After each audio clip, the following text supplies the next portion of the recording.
আসসালামু আলাইকুম সুপ্রিয় শিক্ষার্থী বন্ধুরা, আশা করি সকলেই ভালো আছো। ফিউচার এডুকেশন ইনস্টিটিউশনের পক্ষ থেকে তোমাদের সকলকে জানাচ্ছি শুভেচ্ছা ও স্বাগতম। আজ আমরা পদার্থবিজ্ঞান এবং হায়ার খুবই গুরুত্বপূর্ণ বিষয় ভেক্টর নিয়ে আলোচনা করব। ভেক্টর মূলত এসএসসি লেভেল থেকে শুরু হয় এবং এইচএসসি লেভেলে হায়ার ম্যাথ এবং ফিজিক্স উভয় বিষয়ে এর বৃহৎ আলোচনা আছে। তো আজ আমরা মূলত ভেক্টরের বেসিক কিছু জিনিসপত্র শিখব, যেগুলো উভয় লেভেলের জন্য গুরুত্বপূর্ণ। মূলত এসএসসি লেভেলে থেকে এইচএসসি লেভেলে অনেক বৃহৎ আকারে ভেক্টর নিয়ে আলোচনা করা হয়, সুতরাং এটি একটি খুবই গুরুত্বপূর্ণ বিষয়, আমাদের মনোযোগ দিয়ে পড়া উচিত। তো চলো আমরা দেরি না করে শুরু করি আমাদের আজকের ভেক্টর বিষয় নিয়ে গুরুত্বপূর্ণ আলোচনা। এই ভেক্টর আলোচনার পূর্বে বা সবচেয়ে শুরুতে আমাদের যেটি জানতে হবে যে রাশি মূলত কি। আগে আমাদের রাশির বিষয়ে জানতে হবে। তো রাশি হচ্ছে, আমরা বলতে পারি ভৌত জগতে ভৌত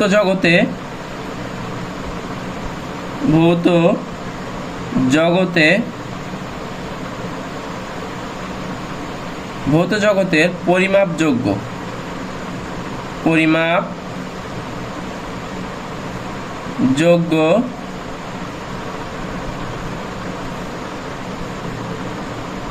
সবকিছুকে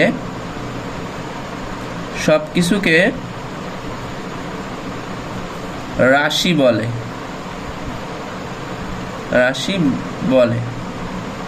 এটা হচ্ছে মূলত রাশির সংজ্ঞা। ভৌত জগতের যা কিছু পরিমাপ করা যায় কিনা সেগুলোই হচ্ছে রাশি। তো ভৌত জগৎ বলতে যেটা বোঝায় আমাদের আশেপাশের যে জগৎ, অর্থাৎ আমাদের আশেপাশের পরিবেশকেই বোঝায়, পরিবেশ যেহেতু। তো এই ভৌত জগতের যাই কিছু পরিমাপ করা যায় না কেন সব কিছুই হচ্ছে রাশি। যেমন এই যে কলম, এই কলমটার একটি এই যে প্রস্থ আমরা দৈর্ঘ্য বের করতে পারি, যেহেতু কলমটা গোল, এর ব্যাসার্ধ পরিমাপ করতে পারি, এর পরিধি পরিমাপ করতে পারি। একইভাবে এই যে খাতা, এই খাতার দৈর্ঘ্য, প্রস্থ, আবার পুরুত্ব আমরা পরিমাপ করতে পারি। তাই এইগুলোই হচ্ছে মূলত রাশি। তাহলে রাশির উদাহরণ, যেমন আমরা রাশির উদাহরণ দিই, যেমন দৈর্ঘ্য, প্রস্থ। আবার আমরা অনেক সময় বাজারে যাই, বাজারে গিয়ে বলি যে আমাদেরকে 1 কেজি চাউল দাও, ডাউল দাও। তো সেক্ষেত্রে আমরা বলতে পারি ভরও কিন্তু রাশি, ইত্যাদি।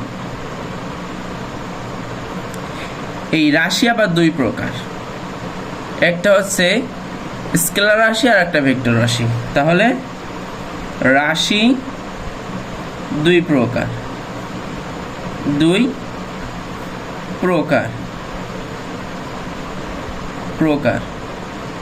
যথা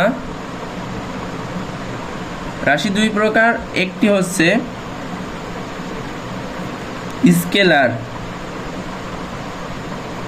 স্কেলার বা অদিক বা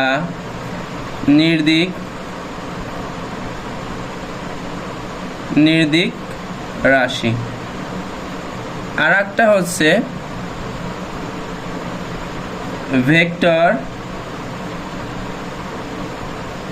ভেক্টর বা সদিক রাশি। তো তোমরা এই রাশিগুলোর নাম শুনে বুঝতে পারছো যে এগুলোর নাম বা বিভক্ত করা হয়েছে কেন। তো মূলত রাশি দুই প্রকার। রাশি একটি হচ্ছে স্কেলার রাশি বা অদিক রাশি, আরেকটি হচ্ছে ভেক্টর রাশি বা সদিক রাশি। তো এই অদিক শব্দ থেকে আমরা বুঝতে পারছি যে স্কেলার রাশির কোনো দিক নেই, অর্থাৎ যে সকল রাশি পরিমাপ করার পর প্রকাশের জন্য শুধুমাত্র মান দ্বারাই প্রকাশ করা যায় তাদেরকে বলা হয় স্কেলার রাশি। আর যে সকল রাশি প্রকাশের জন্য মান ও দিক উভয়ের প্রয়োজন হয় তাদেরকে ভেক্টর বা সদিক রাশি বলা হয়। তাহলে আমরা স্কেলার রাশির ক্ষেত্রে বলতে পারি স্কেলার রাশির প্রকাশের জন্য মানের প্রয়োজন হয়, মান প্রয়োজন। আর ভেক্টর রাশির ক্ষেত্রে মান ও দিক উভয় প্রয়োজন, মান ও দিক উভয় প্রয়োজন। তাহলে স্কেলার রাশির সংজ্ঞা কি হতে পারে? আমরা বলতে পারি যে সকল রাশি পরিমাপ প্রকাশের জন্য শুধুমাত্র মানের প্রয়োজন হয় তাদেরকে বলা হয় স্কেলার রাশি। আর যে সকল রাশিকে প্রকাশ করার জন্য মান ও দিক উভয়ের প্রয়োজন হয় তাদেরকে বলা হয় ভেক্টর রাশি বা সদিক রাশি। যেমন আমরা স্কেলারের কয়েকটি উদাহরণ দেখি, যেমন দৈর্ঘ্য। এই যে কলম, এই কলমটা দৈর্ঘ্য প্রকাশ করতে কি আমাকে বলতে হচ্ছে যে এটা কোন দিক থেকে কোন দিকে দৈর্ঘ্য। তেমনি ভর, তারপরে তোমাদের এরপর হচ্ছে যে তাপমাত্রা ইত্যাদি আমাদের স্কেলার রাশি। আর যে সকল রাশির মান ও দিক উভয় দ্বারা প্রকাশ করতে হয় তাদেরকে বলা হয় ভেক্টর রাশি। যেমন ভেক্টর রাশির উদাহরণ হচ্ছে যেমন তোমার সরণ, বেগ, ত্বরণ, তারপরে দেখো বল ইত্যাদি।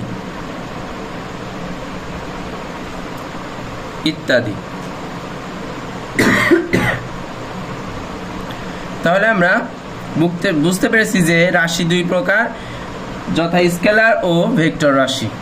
ভেক্টর রাশি কাকে বলে এবং স্কেলার রাশি কাকে বলে আমরা বুঝতে পেরেছি।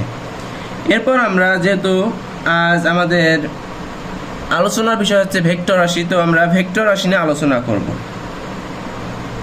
এরপর আছে ভেক্টর রাশি। ভেক্টর রাশির মান ও দিক উভয়ের প্রয়োজন হয়। তো ভেক্টর রাশির আমাদের প্রথমে জানতে হবে যে ভেক্টর রাশির ধর্মগুলো কি কি। ভেক্টর রাশির কয়েকটি ধর্ম আছে, যেমন ভেক্টর রাশির ধর্ম। ভেক্টর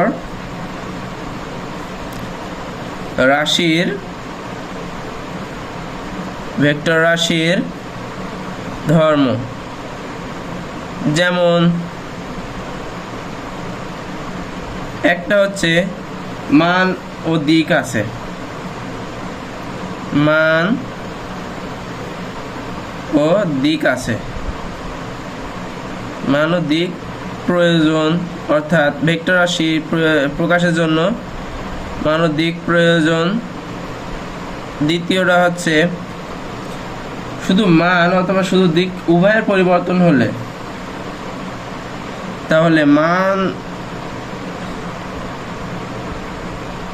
মান দিক কিংবা উভয়ের যদি পরিবর্তন হয়, অর্থাৎ শুধু মান পরিবর্তন হলে অথবা শুধু দিক পরিবর্তন হলে কিংবা যদি উভয়ের পরিবর্তন হয়, পরিবর্তন হলে ভেক্টর রাশির পরিবর্তন হয়। ভেক্টর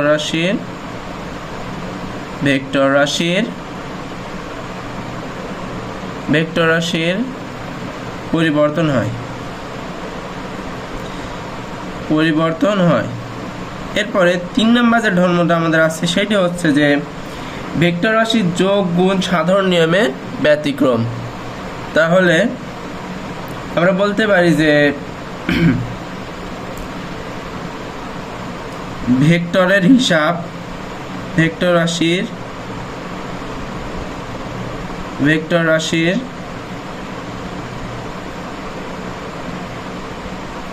হিসাব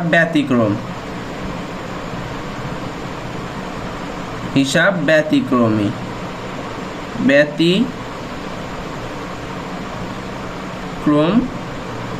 ব্যতিক্রমধর্মী।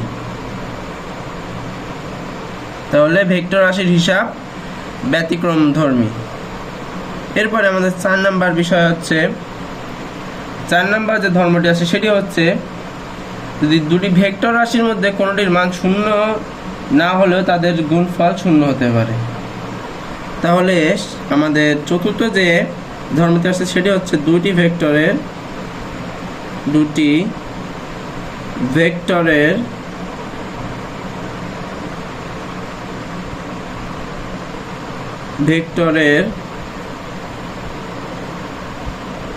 মান শূন্য না হলেও এদের গুণফল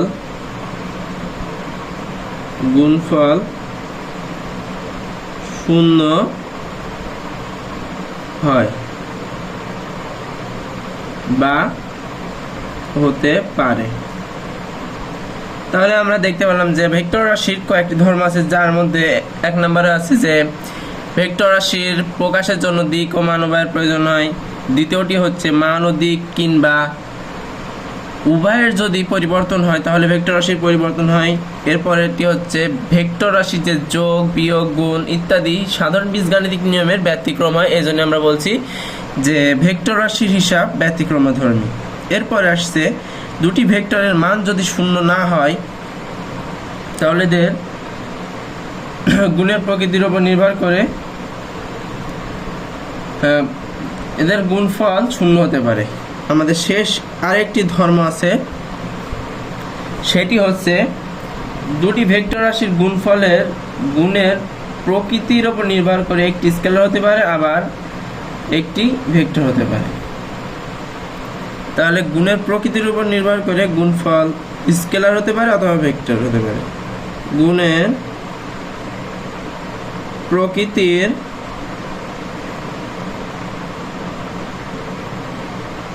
ভিত্তিতে গুণফল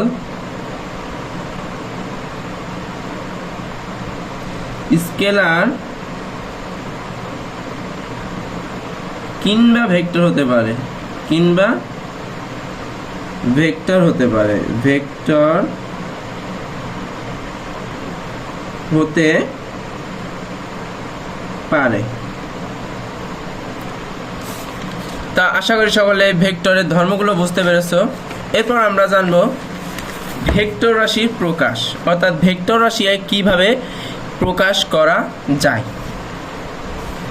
তো ভেক্টর রাশিকে কয়েকভাবে প্রকাশ করা যায়। তো আমরা প্রথমে জানবো যে লেখার মাধ্যমে, অর্থাৎ লেখার ক্ষেত্রে। তাহলে আমরা শিখবো এখন ভেক্টরের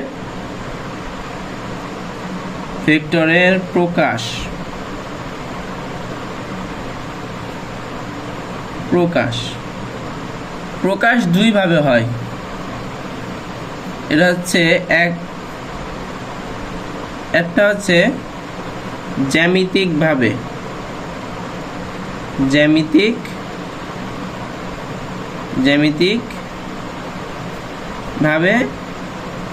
আর একটা হচ্ছে লিখে বা লেখার মাধ্যমে, যেটাই বলি না কেন। তো আমরা আগে এই লিখে যেভাবে প্রকাশ করতে হয়, লিখায় প্রকাশ করার নিয়ম শিখব। তাহলে লেখার মাধ্যমে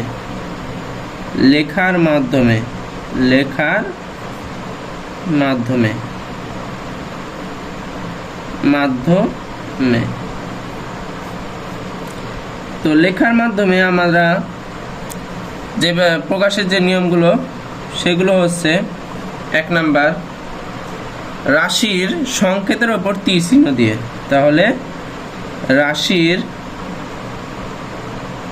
সংকেতের ওপর তীর চিহ্ন দিয়ে, সংকেতের ওপর তীর চিহ্ন দিয়ে,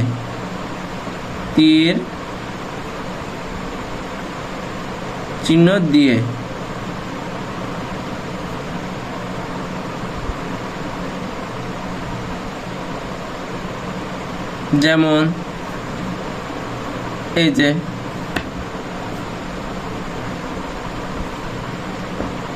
তাহলে আমরা লেখার মাধ্যমে প্রকাশ করার নিয়মের মধ্যে একটি হচ্ছে লেখা রাশির সংকেতের উপর তীর চিহ্ন দিয়ে, 2 নাম্বারটা হচ্ছে রাশির সংকেতের উপর রেখা চিহ্ন দিয়ে, রাশির সংকেতের উপর রেখা চিহ্ন দিয়ে। যেমন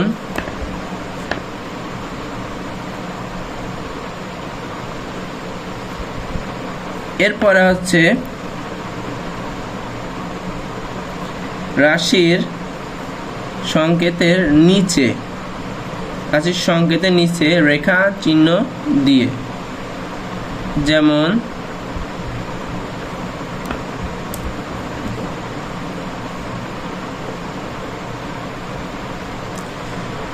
এই 3 নিয়মে মূলত আমরা হাতে লিখে প্রকাশ করতে পারি। হাতে লিখে প্রকাশ করার ক্ষেত্রে এই 3টা নিয়ম ব্যবহার করা হয়। তাহলে একটি হচ্ছে সংকেতের উপর তীর চিহ্ন দিয়ে, সংকেতের উপর তীর চিহ্ন দিয়ে, আরেকটি হচ্ছে রাশির সংকেতের উপর রেখা চিহ্ন দিয়ে, আর 3 নম্বরটা হচ্ছে রাশির সংকেতের নিচে রেখা চিহ্ন দিয়ে। আমাদের আরেকটি লেখার ক্ষেত্রে আরেক মাধ্যমে প্রকাশ করা হয়, সেটি মূলত ছাপার ক্ষেত্রে। ছাপার ক্ষেত্রে ছাপার ক্ষেত্রে বোল্ড করে লেখা হয়, করে লেখা হয় হয় যেমন এই যে এইভাবে বোল্ড করে লেখা হয়।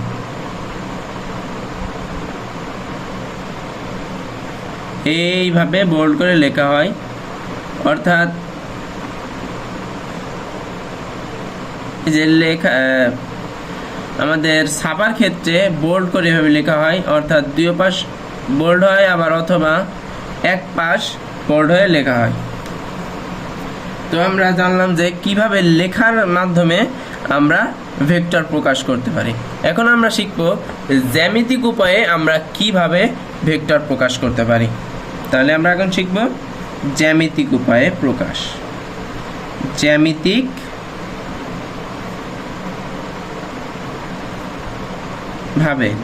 ভাবে প্রকাশ শিখব।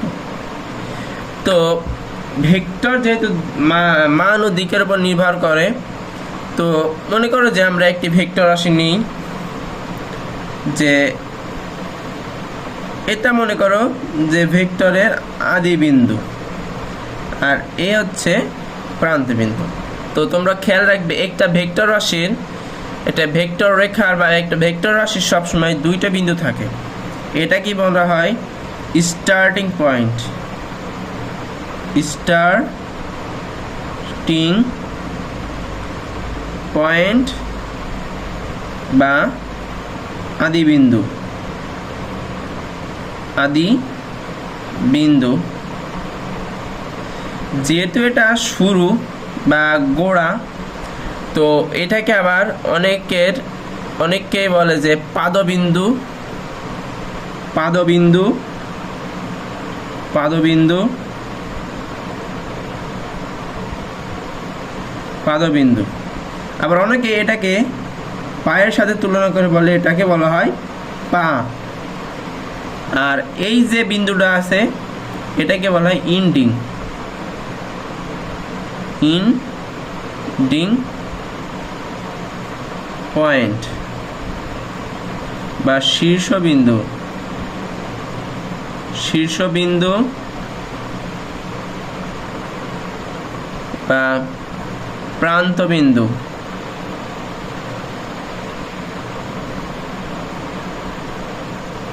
যেহেতু এটা শুরু বা গোড়া আর এটা যেহেতু আগা, তো এটাকে আবার অনেকেই মাথার সাথে তুলনা করে বলা হয় মাথা বা হেড, মাথা বা হেড। তো মনে করো যে এই ভেক্টরটার আদি বিন্দু বা পা হচ্ছে, আমরা আলাদা করে আর একটি ভেক্টর নিই। মনে করো এ একটি ভেক্টর, এই ভেক্টরের এটা হচ্ছে পা বা আদি বিন্দু, আর এটা হচ্ছে মাথা বা শীর্ষবিন্দু বা প্রান্তিবিন্দু বা ইন্ডিং পয়েন্ট যেটা বলি না কেন। মনে করো এটা ও হচ্ছে আদি বিন্দু আর এ হচ্ছে শীর্ষবিন্দু বা ইন্ডিং পয়েন্ট। তো সবসময় খেয়াল রাখবে যে আদি বিন্দু থেকে সবসময় ভেক্টরের দিক নির্দেশের ক্ষেত্রে পা থেকে মাথার দিকে সবসময় আমরা ভেক্টর রাশির দিক প্রকাশ করি, তাহলে অবশ্যই এটা হবে ভেক্টর দিক। তাহলে আমরা যদি বলি আমরা ওয়ে ভেক্টরকে প্রকাশ করতে চাই, তাহলে আমরা লিখব ও এ ভেক্টর, আমরা এইভাবে প্রকাশ করব। তোমরা অনেকে বলতে পারো যে মনে করো যে এখন দিক যেহেতু এমনি রয়েছে তাই আমরা তীর চিহ্ন এমনি দিয়েছি, কিন্তু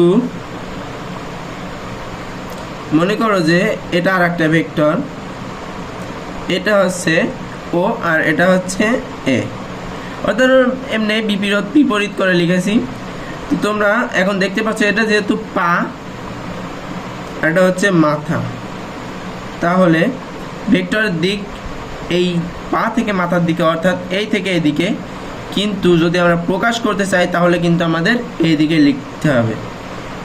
এইভাবে লেখা যাবে না, এইভাবে লেখা যাবে না। যদি কেউ এইভাবে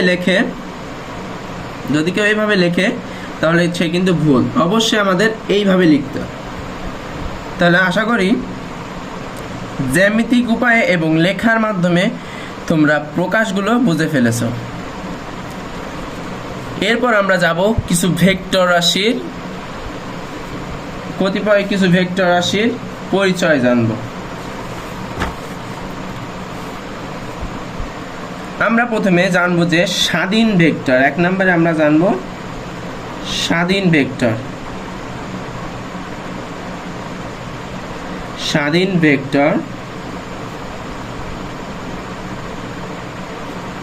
বা ফ্রি ভেক্টর।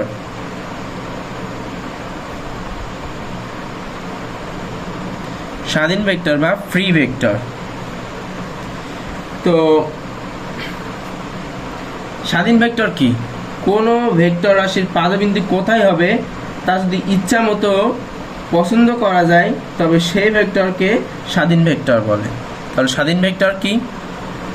যেই রাশির পাদবিন্দু বা কোথা থেকে শুরু হবে সেটা যদি আমরা ইচ্ছা মতো পছন্দ করে দিতে পারি তাহলে সেটাই হচ্ছে আমাদের স্বাধীন ভেক্টর। মনে করো যে আমরা ইচ্ছা করলে এ একটি ভেক্টর, আমরা ইচ্ছা করলে এই ও এ এটা একটি ভেক্টর মনে করো, আমরা ইচ্ছা করলে এর আদিবিন্দু এখানেও রাখতে পারি, আবার যদি আমরা ইচ্ছা করি তাহলে আমরা আদিবিন্দু এখানেও নিয়ে আসতে পারি, আদিবিন্দু এখানে নিয়ে আসতে পারি। তবে সবসময় আমাদের খেয়াল রাখতে হবে যে এই ভেক্টরের স্বাধীন ভেক্টরের ক্ষেত্রে আমরা যখন পাদবিন্দুগুলো ইচ্ছা মতো দেবো সেক্ষেত্রে কিন্তু মান ও দিক অপরিবর্তিত রাখতে হবে। তাহলে আমরা লিখতে পারি যে স্বাধীন ভেক্টর সংজ্ঞা বলতে পারি যে ভেক্টরের মান ও দিক অপরিবর্তিত রেখে ভেক্টরের পাদবিন্দু বা স্টার্টিং পয়েন্ট ইচ্ছামতো যে ভেক্টরের দেওয়া হয় তাকে বলা হয় স্বাধীন ভেক্টর। তাহলে বলতে পারি যে কোনো ভেক্টরের মান ও দিক অপরিবর্তিত রেখে যদি তার পাদবিন্দু আমরা ইচ্ছামতো দিতে পারি তাহলে তাকে স্বাধীন ভেক্টর বলা হয়, যেমন এই একটা ভেক্টর। এরপরে আসে আমাদের সীমাবদ্ধ ভেক্টর।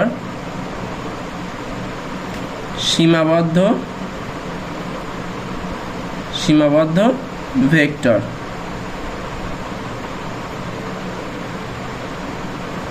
সীমাবদ্ধ ভেক্টর বা লোকালাইজড LIZED লোকালাইজড ভেক্টর। সীমাবদ্ধ ভেক্টর। সীমাবদ্ধ ভেক্টর বলতে বোঝানো হচ্ছে যেই ভেক্টরের পাদবিন্দু বা স্টার্টিং পয়েন্ট আমরা ইচ্ছা করলেই পরিবর্তন করতে পারি না বা ইচ্ছা করলে নির্ধারণ করতে পারি না, সেই ভেক্টরকে বলা হচ্ছে সীমাবদ্ধ ভেক্টর।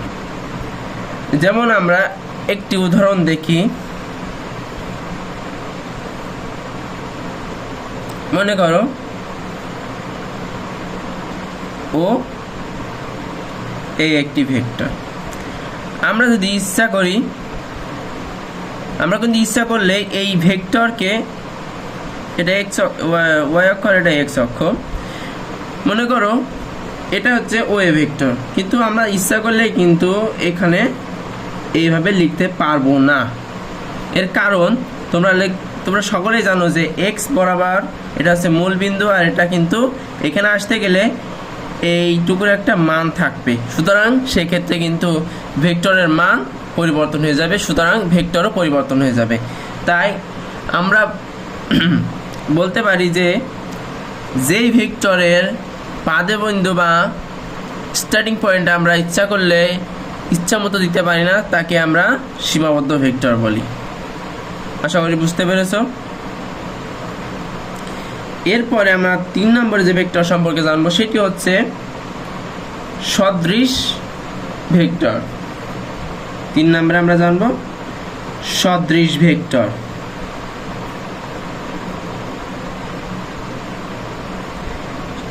সদৃশ ভেক্টর বা লাইক ভেক্টর। Like vector. তো এই সদৃশ ভেক্টর বা লাইক ভেক্টর মূলত কি?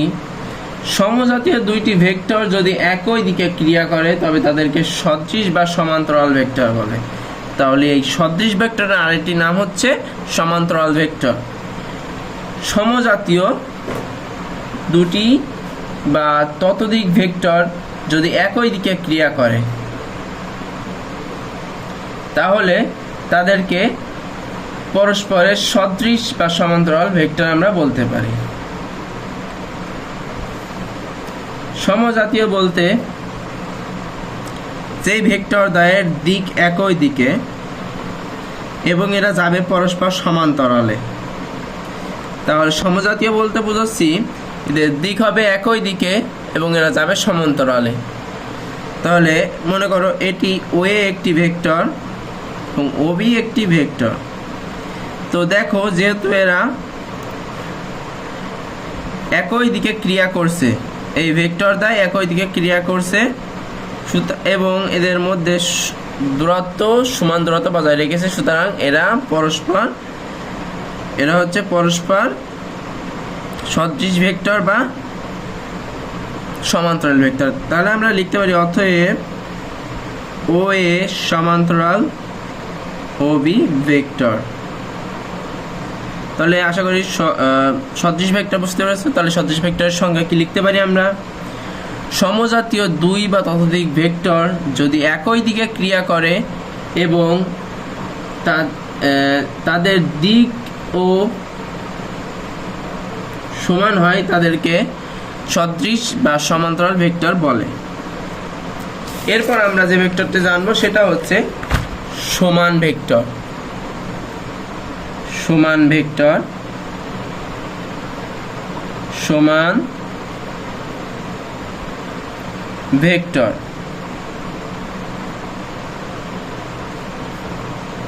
বা ইকুয়াল ভেক্টর। Equal vector. তাহলে সমান যেহেতু তাহলে অবশ্যই ভেক্টর দ্বয় সমজাতীয় হবে এবং দুটি ভেক্টরের মানও সমান হবে।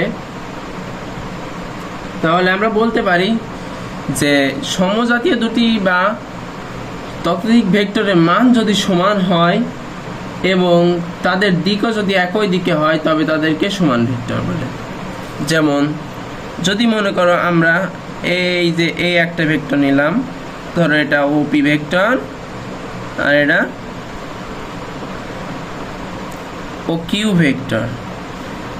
তাহলে দেখো যদি আমরা বলি এটার মান হচ্ছে 3 মিটার আর এটার মানও 3 মিটার।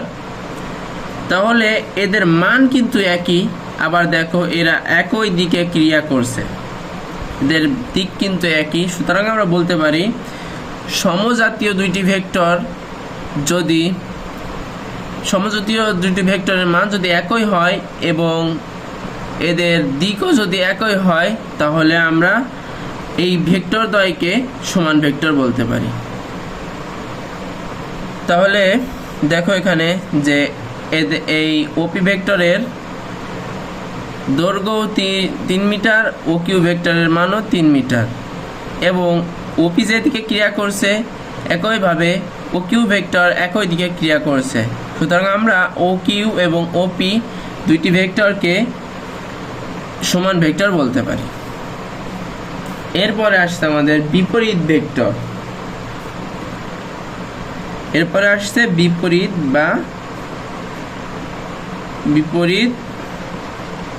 বা নেগেটিভ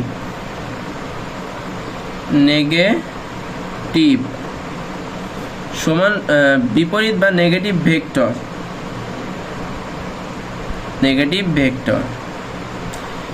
তো নেগেটিভ ভেক্টরের ক্ষেত্রে কি ঘটবে বা বিপরীত ভেক্টরের ক্ষেত্রে এদের মান একই থাকবে কিন্তু দিক পরিবর্তিত হবে, অর্থাৎ দিক বিপরীত হবে। তাহলে আমরা একটি উদাহরণ দেখি। মনে করো যে এটি ওপি ভেক্টর, এর মান হচ্ছে 3 মিটার। একইভাবে মনে করো এটি আরেকটি ভেক্টর ও কিউ ভেক্টর, এটার মানও 3 মিটার। তাহলে দেখো এদের উভয়ের মান কিন্তু 3 মিটার। সুতরাং ওপি আর ও কিউ ভেক্টরের মান কিন্তু সমান, কিন্তু এদের দিক দেখো, একটি ভেক্টর ক্রিয়া করেছে এই দিকে আর আরেকটি ভেক্টর ক্রিয়া করেছে এই ভেক্টরের বিপরীত দিকে। সুতরাং আমরা বলতে পারি যেহেতু ওপি ও ও কিউ ভেক্টরের মান একই, মান সমান এবং এদের দিক বিপরীত, তাই এরা পরস্পর বিপরীত ভেক্টর বা নেগেটিভ ভেক্টর। আশা করি সকলে বুঝতে পেরেছো। এরপরে আসবে শূন্য ভেক্টর বা নাল ভেক্টর। শূন্য বা নাল ভেক্টর, নাল NULL নাল ভেক্টর।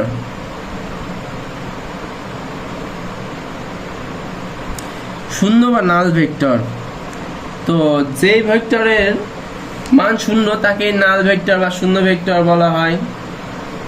তাহলে এই শূন্য ভেক্টরের কি দিক ও মান নেই?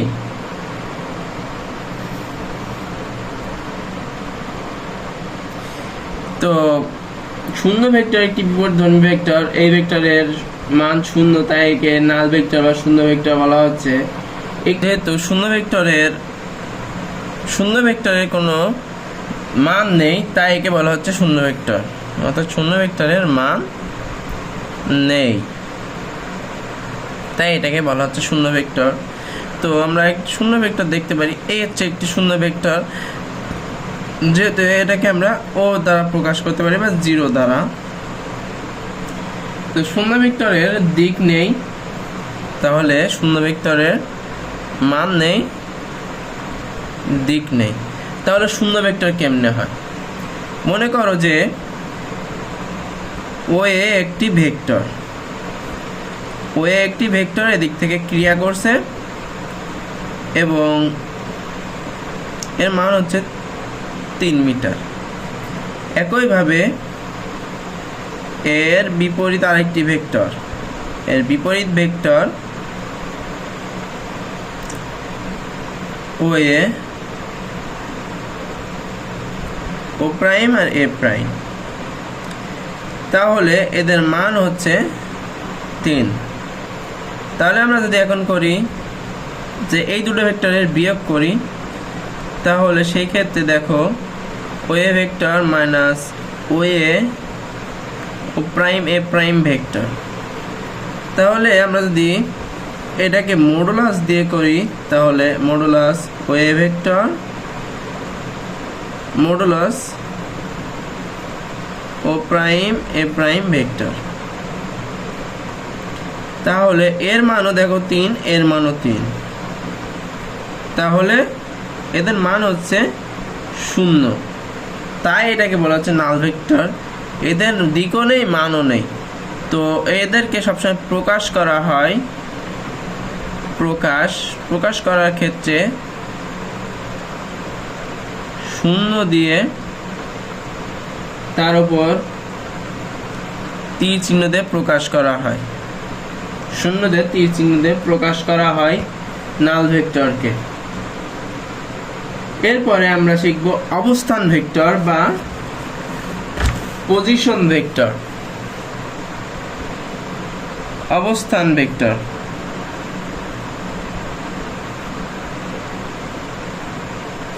অবস্থান ভেক্টর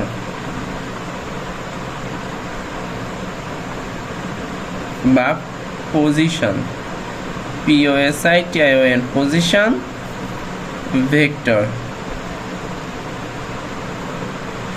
তো পজিশন ভেক্টর বলতে মূলত কি বোঝায়?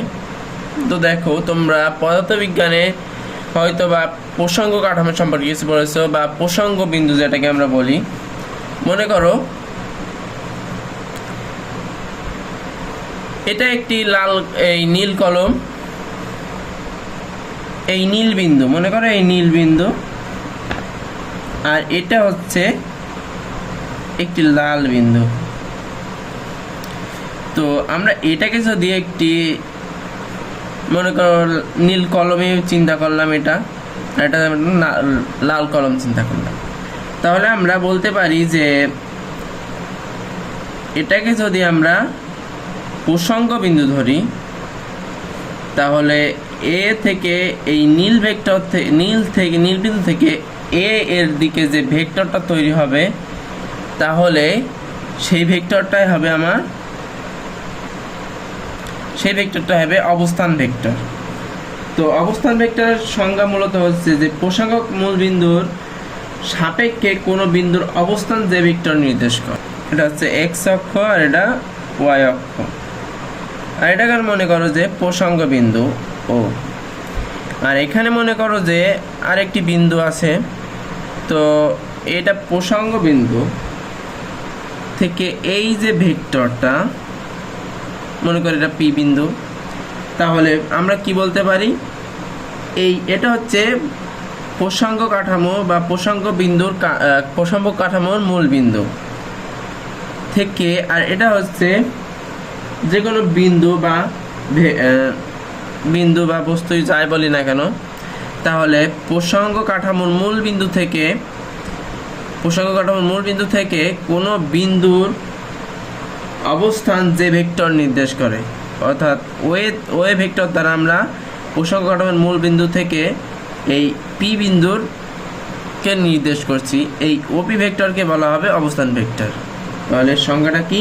প্রসঙ্গ মূল বিন্দুর সাপেক্ষে কোনো বিন্দুর অবস্থান যে ভেক্টর নির্দেশ করে তাকে অবস্থান ভেক্টর বা পজিশন ভেক্টর বলে।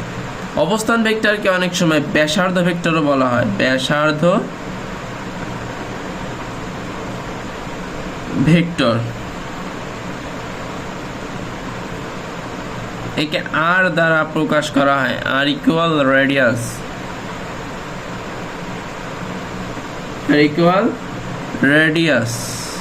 আর DIUS রেডিয়াস বা ব্যাসার্ধ।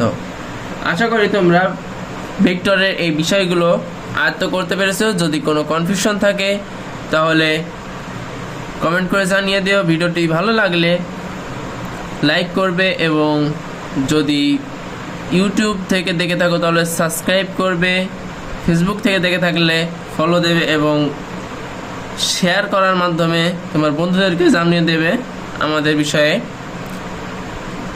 দেখা হবে পরের ভিডিওতে। আল্লাহ হাফেজ।